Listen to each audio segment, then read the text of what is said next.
Good afternoon. Welcome to the Midday Mull for Thursday, the 3rd of February. With Robert Murray McShane, we continue reading through the book of Job, today the second chapter.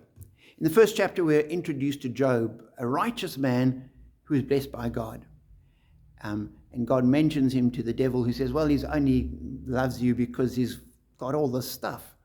It's in his best interest to love you. Look how he's benefited. So God gives Satan permission, and Job loses everything in a day. But he remains faithful to God.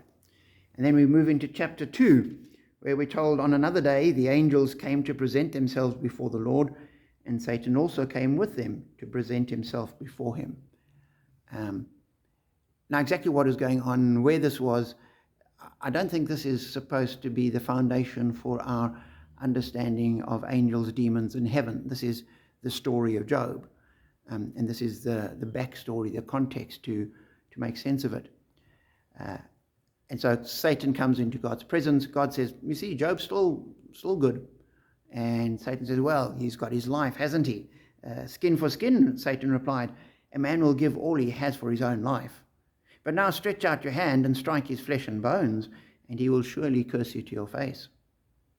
The Lord said to Satan, very well then, he's in your hands, but you must spare his life. So Satan went out from the presence of the Lord and afflicted Job. That struck me because Satan couldn't just go and afflict Job. He couldn't go and deal with Job as he wanted. He came to God, and God said, well, okay, you may do that. And that goes against so much of what the world would see. There's so much in the world that tends towards dualism. And we live in the midst of a cosmic conflict between good and evil. And in something like Star Wars, you have the dark side of the Force. And is that going to win the day, or will the good side win? And it's a toss-up between the two.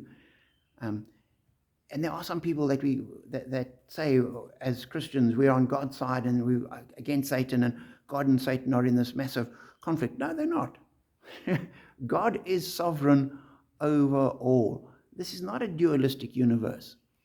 We live in a monotheistic universe. God is in control of everything. And what we saw here was the devil and evil is subject to God's authority. Satan can do no more than God will allow him to do. He's always subject to God.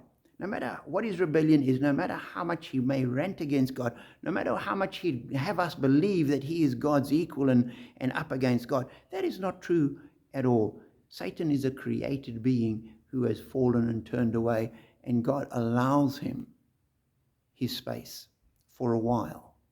But ultimately, God is absolutely and completely in control of everything.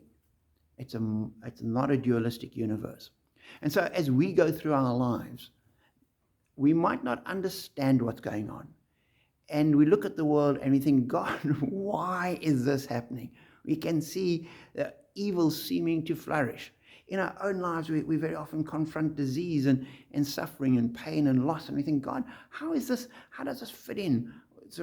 It makes far more sense that this is part of the space where the devil's winning and God's losing. But if that's the case, then we're in a very, very tricky position. And instead, as Christians, we say, we don't understand, but God is in control. We can't see what he's doing, but God has a plan.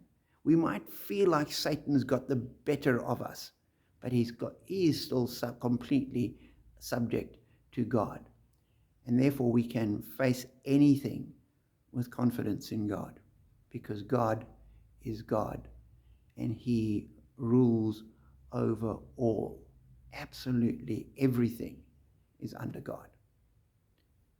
Know that, be encouraged by that, and be blessed.